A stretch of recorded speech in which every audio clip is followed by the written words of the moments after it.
My dad's words hit me before his fist did. "You dare ask me for money?" he barked. His face twisted with rage as if I had personally insulted him at the very core of his being. My hand shook as I tried to explain. "I just need enough to cover rent this month.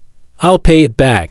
But he didn't let me finish. The first blow landed against my shoulder, sharp, brutal, and carried the weight of years of unspoken cruelty. I staggered, trying to breathe through the sharp pain, while my mom leaned against the kitchen counter, sipping her tea, watching me flinch with a sneer.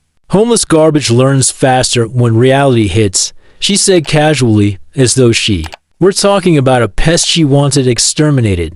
I swallowed my pride, my pulse racing, tears threatening to spill, but I refused to let her see me cry. I had given them everything for years, every paycheck I earned, every ounce of energy I could spare, and it had never been enough. I remember sitting in the small living room, counting coins after my shifts at the diner, and thinking how unfair life had been. And yet, despite all the humiliation, all the pain, I never let them know how deep the cracks in my spirit ran, until now. The beating wasn't just physical. It was calculated, a performance of dominance. My dad hit my ribs, my shoulders, my back, while my mom whispered cruel little reminders. "See, this is what happens when you're lazy. This is what garbage gets." Every word burned as much as every strike. Neighbors might have heard, but no one ever came. They never came. In that moment, I realized something I had ignored for too long. I was alone, and my survival depended on me. Not them, not anyone. After he stormed out, leaving me in a heap on the kitchen floor, I crawled to the small drawer where I kept my secret, my savings, my careful stash of cash I had been building for months, hidden from their greedy eyes. I had learned early that anything you showed them could be stolen, used, or weaponized against you. My hand shook as I touched the small stack of bills. It wasn't much by anyone else's standards, but it was enough to give me a foothold, enough to remind them that I was not entirely powerless. I sat there on the cold tiles, listening to my mom's quiet laughter as she hung up her laundry, humming as if nothing had happened. That smugness, that poisonous sense of superiority, lit a fire in me that I had tried to ignore for years. I had tolerated their cruelty silently for so long, but tonight, the humiliation of begging, of being beaten for trying to keep a roof over my head, was the last straw. I clenched my fists, not in anger this time, but in determination. I would not be their victim anymore. I would find a way to turn the tables. Over the next days, I watched them, studied them, recorded their patterns of greed and negligence. My dad's arrogance was always his weakness. My mom's constant need to feel superior made her predictable. I learned when they spent frivolously, when they boasted to neighbors about their wealth, when they thought I was too weak or distracted to notice. And I noticed everything.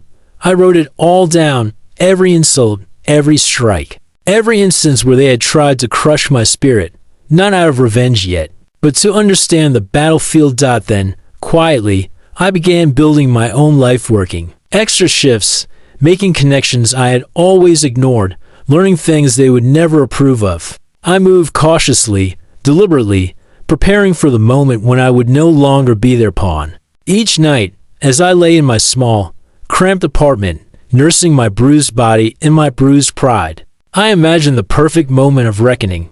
I imagined their faces turning pale, their laughter caught in their throats, their smug superiority stripped bare. I imagined the taste of justice, not as they would define it, but as I would. I didn't tell anyone, not friends, not co-workers. I didn't need sympathy or advice. This was my battle, my reclaiming of dignity. Every paycheck I stashed, every opportunity I seized, was a step toward a day when I would look them square in the eyes and show them that their cruelty could not define me. And that day, I promised myself, would come. Weeks passed. I built myself, quietly, relentlessly, using every ounce of skill and resource I had. I found a small, nondescript office job, one that paid steadily, and I started saving every penny I earned. But this wasn't just about money. No, this was about reclaiming control, about turning the power tables that had been lopsided for my entire life. Every insult they had ever thrown at me, every slap, every demeaning glance. I stored them in my mind like precious weapons. One evening, I drove past my parents' house. They were hosting one of their ostentatious dinners, the kind they loved, to flaunt in front of neighbors, pretending their life was perfect while mocking mine. Through the living room window, I could see them laughing, toasting, bragging about their new purchases and my failures. My dad's loud, boisterous voice filled the room, and my son, well, he's still a worthless leech. My mom smirked. Beside him, sipping her wine, her eyes scanning the guests for approval. Utterly unaware that their so-called victim was watching, planning, waiting, I parked quietly, stepping out of the car with calm determination. This time, I wasn't weak. This time, I wasn't afraid.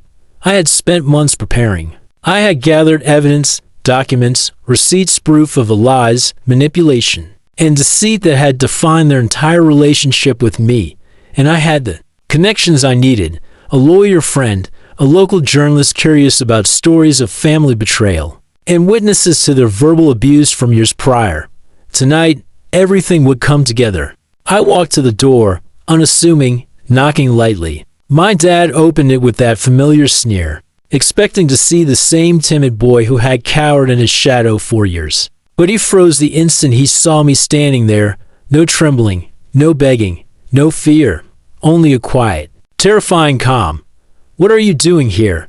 he barked, confusion flickering across his face.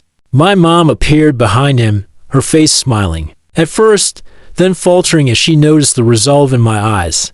"I'm here to collect what you owe me," I said simply, and with that, I began presenting everything I had meticulously prepared. Bank statements showing how every dollar I had ever sent home had been spent on luxuries, not rent, not bills, not necessities. Photos of the house in disrepair, contrasting with my sister's new gadgets, clothes, vacations, all purchased with money that was rightfully mine. Recorded messages, screenshots of cruel texts, and emails where they openly mocked me for asking for help. Each piece of evidence landed like a blow, silent but devastating. I watched their faces as color drained away, as the laughter stopped. Mid-air, my father, the man who had once towered over me like a tyrant, now looked small, shuffling his feet, unable to muster a word. My mom's eyes darted from the evidence to me, panic and disbelief fighting for dominance on her face. This can't be," she stammered. But it was undeniable. Every word, every strike, every insult was documented, undeniable, real. And I, their so-called worthless child, stood in front of them victorious. I didn't yell. I didn't cry. I didn't need to. The silence I created was deafening. Neighbors began to gather outside, curious about the commotion, whispering among themselves.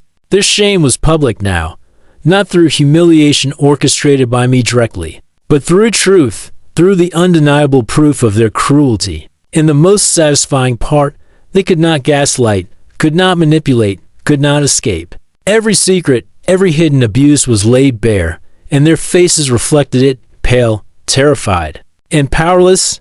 Then I handed them a final document, legal notice to relinquish control over any access to my finances, my property, and any influence they thought they had over my life. I didn't speak. My presence, my calm dominance, was enough. They slumped, defeated, realizing that the boy they had tried to break was now a man who had built himself up from the ruins they left behind. "Do you understand now?" I asked softly, the faintest edge of steel in my voice. "I will no longer be your victim.